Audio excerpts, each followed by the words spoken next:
Hi, my name's Johnny, and today we're taking a look at the Embassy Pro by Epiphone.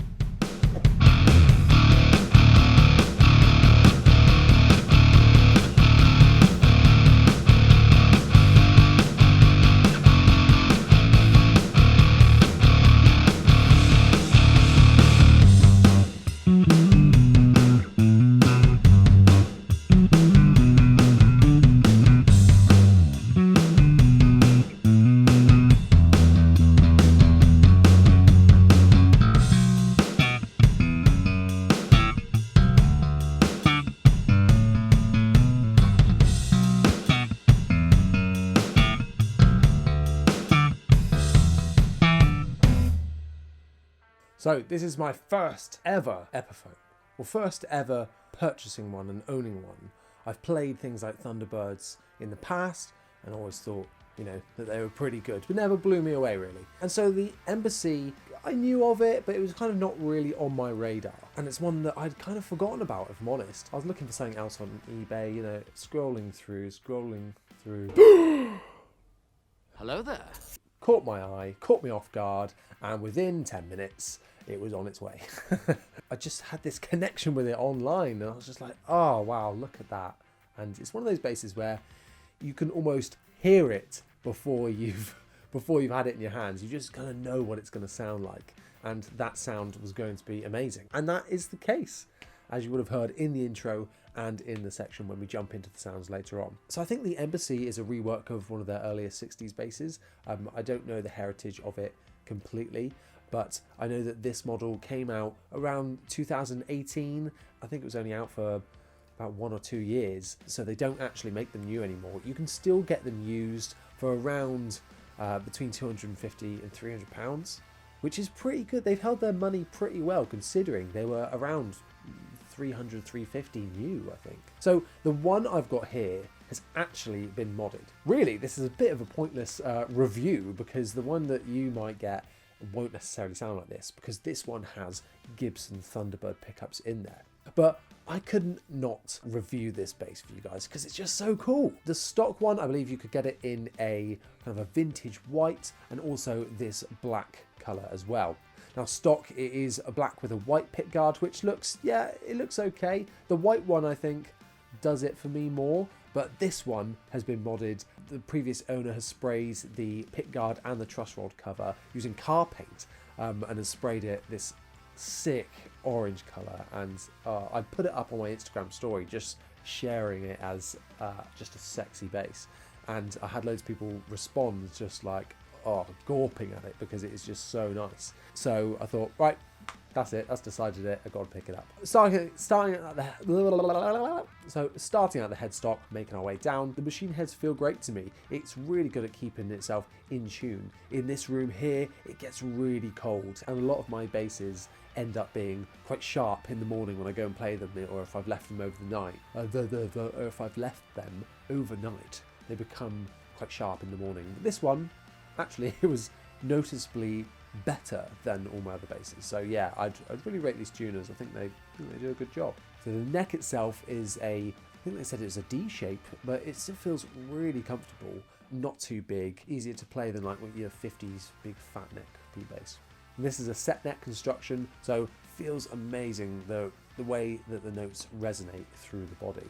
The fretboard itself feels like it's got a bit of a gloss on there as well, which is a really nice touch and makes it even faster to play. So the fret edges are absolutely fine. I read some reviews online and theirs had some sprouting. I feel like I seem to be getting really lucky with these basses. All my standards are just really low. I don't feel like there's any uncomfortable sprouting on this or many others of the affordable basses that I've had. The pickguard. Now on a stock one, you're going to get a white one and it's going to be smooth and all nice. This one's been sprayed with car paint, so it is a bit rough, and that's fine for me. Until you start playing with slap and you start like slapping your knuckles against this coarse material and slicing yourself open.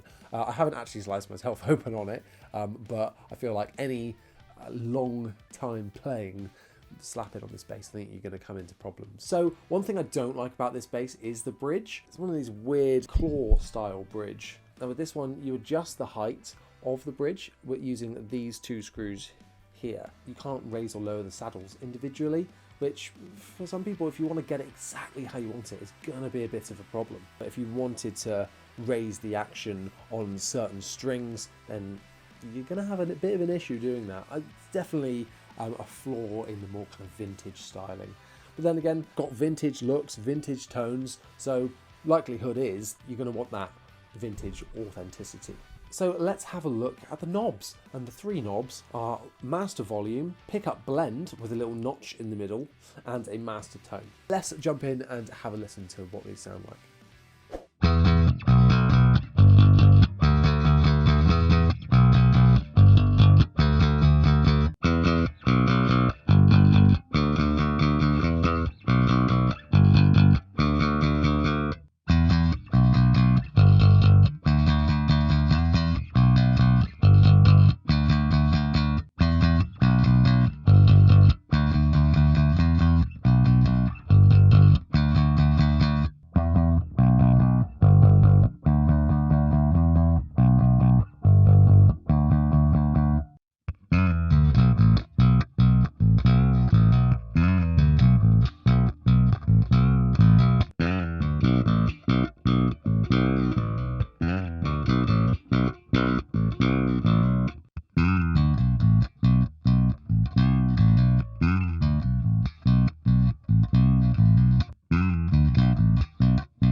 So as you would have just heard, sounds great. For me, this is a bass that suits more kind of fingerstyle and with a pick, as with most Gibsons do. You know, with a Thunderbird, you're not getting many people slapping on these kind of double humbucker soap bar style pickups. And talking of the pickups, these sound great. It sounds exactly how I thought it was going to and hoped it would sound. It's just got this real nice thick tone. There's loads of variety in tones in there. Personally, my favourite is that neck pickup. I'm never a big fan of the bridge pickup by itself, but actually with the tone rolled off on that bridge, it sounds pretty good as well. I was playing through the Woody Blue bass amp on my Line 6 HX Stomp, and normally for my HX Stomp I always use the Ampeg SVT 4 Pro or the Galleon Kruger amp, just because they're two of my favourite amps and I just think that they're the best ones on there for my style. For this bass, it was the first time I was venturing out into the other bass amps and actually really enjoying the way that it sounded. And for me, the Woody Blue amp just suited this one the best. So this bass handles distortion phenomenally well. That neck pickup sounds amazing, so thick, and one of my favourite basses that I own for distortion. Although I was using the Boss DS1 guitar pedal split on a separate channel, so you're not losing that low end, and yeah, I think it sounded absolutely wicked. Sometimes a big distortion like that can take over the tone and you won't know what bass it is underneath, but I think this had a special character compared to something like my P-Bass.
Is this a keeper? Yes. I bought this with the intent of buying it, reviewing it, selling it on again like I do with most of the gear, but this one's got a special place in my heart, I think. It's just that neck pickup, it's just that distortion setting on the neck pickup. It's one of those body shapes as well where it is different enough to stand out, but it's not so wacky that, you know, it's ugly. I think it's just got this beautiful aesthetic to it, which appeals to me, a modern player, and who likes that vintage kind of aesthetic. So I think that's it for this one, you know.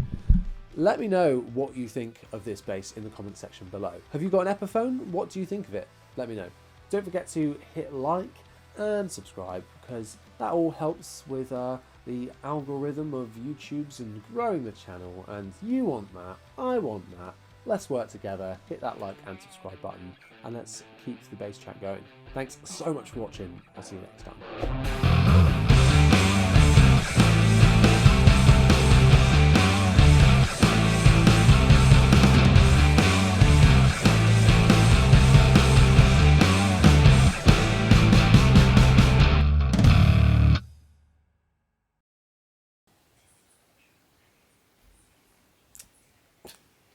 Move!